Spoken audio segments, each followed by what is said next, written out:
कहते हैं कि दुख में सुमिरन सब करें, सुख में करे ना कोई। जो सुख में सुमिरन करे तो दुख काहे होई। भगवान अपने भक्त को देकर भी आजमाते हैं और लेकर भी। राधा वल्लभ श्री हरिवंश। नमस्कार मेरे प्यारे साथियों, कैसे हो आप सब। आज की आपको मैं जो कहानी सुनाने जा रहा हूँ वो एक सच्ची घटना है। वो आपको ये सिखाएगी कि भगवान अपने भक्त को हमेशा देकर भी आजमाता है और लेकर भी। जब देकर आजमाता है तो ये देखता है कि भक्त मेरा सुख में होने के बाद क्या सच में मेरा नाम लेता है, और जब लेकर आजमाता है तो ये देखता है कि जब व्यक्ति पर मैंने थोड़ी सी आपदा या विपदा डाली उसके बाद ये मेरा कितना नाम लेता है। तो आज की कहानी नहीं, एक सच्चा चमत्कार है, वो आपके साथ में शेयर कर रहा हूँ। तो एक बार एक पति पत्नी वृंदावन को जा रहे होते हैं। वैसे पत्नी की ज़िद होती है कि अपने जो पति से कहती है कि चलिए बहुत दिन हो गए वृंदावन धाम की यात्रा नहीं की, वृंदावन चलते हैं। पति भी कहता है चलो चलते हैं। दोनों जब वृंदावन पहुंचते हैं तो वो बहुत से मंदिरों के दर्शन करते हैं, प्रेम मंदिर और जो भी वहाँ मंदिर होते हैं। मैं तो कभी वृंदावन नहीं जा पाया हूँ, तो मेरा ये सौभाग्य अभी प्रभु ने मुझे नहीं दिया। तो जो वृंदावन गए होंगे उन्हें पता होगा कि वृंदावन में कौन कौन से मंदिर हैं। तो उन्होंने बहुत से मंदिरों के दर्शन किए। उसके बाद जब वो बांके बिहारी जी मंदिर के दर्शन करने गए तो वहाँ पर जब उन्होंने दर्शन कर लिए, दर्शन करने के बाद जैसे ही वो निकले तो एकाएक पति को याद आया कि चलो यार एक सेल्फी वगैरह फ़ोटो वगैरह ले लेते हैं। तो जैसे ही उसने अपनी जेब में हाथ डाला तो उसकी जेब में फ़ोन नहीं था। अब वो उसके होश उड़ गए, और वो फ़ोन उन्होंने कुछ दिन पहले ही किस्तों पर लिया था, और वो फ़ोन भी काफ़ी महंगा था। जैसा उन्होंने मुझे बताया कि 35,000 का वो फ़ोन था, किस्तों पर लिया था, और अभी उसकी 1-2 ही किस्तें गई थी। अब वो बेचारे बिल्कुल घबरा गए कि आखिर मेरा फ़ोन कहाँ गया, चोरी हो गया, किसी ने जेब से निकाल लिया। और जब उनके पास ऐसी स्थिति बनी उनके साथ, तो उनको एकाएक गुस्सा भी आ रहा था कि यहाँ सब चोर बसते हैं, साले चोरों ने मेरा फ़ोन निकाल लिया। यार बांके बिहारी मंदिर आना ही नहीं चाहिए, इतनी भीड़ भड़क्का रहता है और चोर अपना हाथ साफ कर लेते हैं। वो अपनी पत्नी पर भी गुस्सा उतार रहे थे। तुम्हारे कहने पर आया हूँ, देख लो हो गया ना नुकसान। पत्नी को बुरा भला कहने के बाद वो ये भी कह रहे हैं कि मेरे साथ ही ऐसा क्यों होता है, भगवान हमेशा मेरे साथ ही बुरा क्यों करते हैं। मैं बहुत परेशान हो चुका हूँ। भगवान करे साले को अंधा हो जाए, उसके घर में ये हो जाए, ऐसा हो जाए, वैसा हो जाए, ना जाने क्या क्या वो गालियाँ अपना कहने लग गए कि उसका बुरा हो जाए, ये हो जाए, वो हो जाए। उन्होंने बहुत से आवेश में आकर, क्रोध में आकर ना जाने क्या क्या उल्टा सीधा बोलना शुरू कर दिया। फिर एकाएक उनको ध्यान आया कि अपनी पत्नी को कहा कि यार जरा मेरा नंबर तो मिलाओ। पत्नी ने अपना फ़ोन निकाला और नंबर डायल किया। नंबर जब डायल किया तो रिंग लगनी शुरू हो गई। जब वहाँ पर घंटी बजी तो 4 घंटी 5 घंटी बजी, उसके बाद फ़ोन स्विच ऑफ बताने लग गया। अब वो और घबरा गए।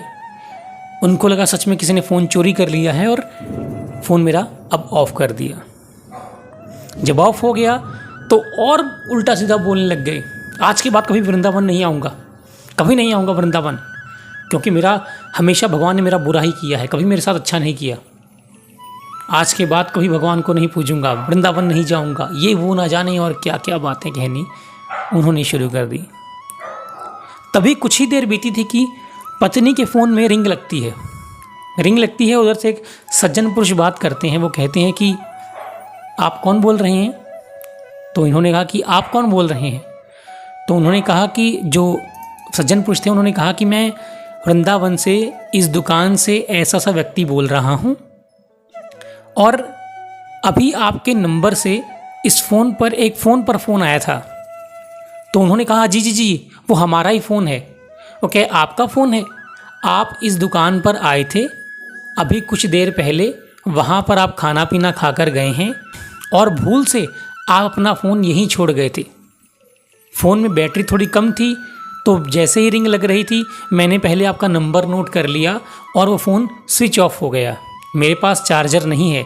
अगर ये फ़ोन आपका है तो आप मेरी दुकान पर आइए और चार्जर साथ लेकर आइएगा। अपना फ़ोन चार्ज कीजिए, फ़ोन का पासवर्ड बताइए, फ़ोन अनलॉक हो जाएगा, तभी मैं आपको आपका फ़ोन दूंगा। ये सुनते हैं उनकी पत्नी ने कहा, जी जी हम ज़रूर आ रहे हैं, जल्दी आ रहे हैं, जल्दी आ रहे हैं।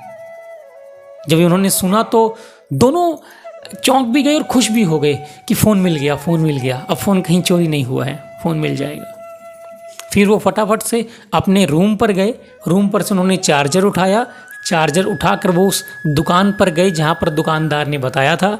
जब वो वहाँ पर पहुँचे, उन्होंने फ़ोन को चार्ज किया, लॉक बताया, पासवर्ड बताया, फ़ोन अनलॉक हो गया। तब उन्हें जाकर उनकी जान में जान आई।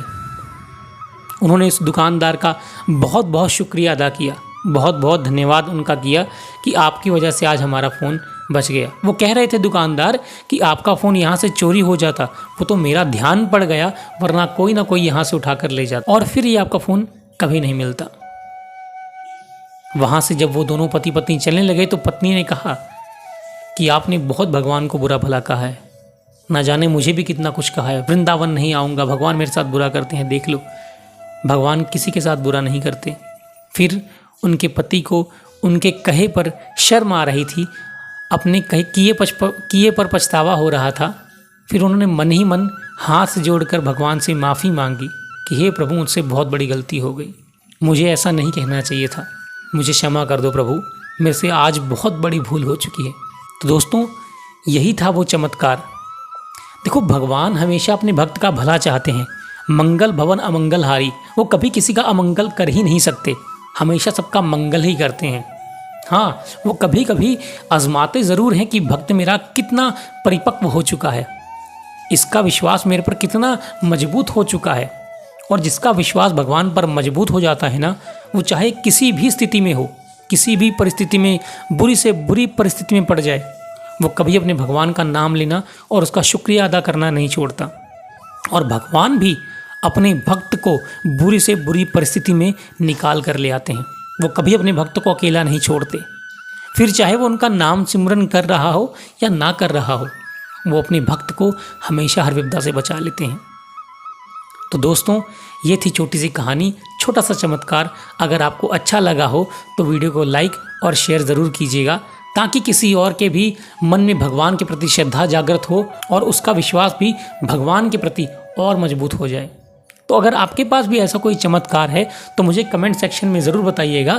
तो मिलते हैं ऐसी नई वीडियो के साथ, नई ऊर्जा के साथ, नए चमत्कार के साथ।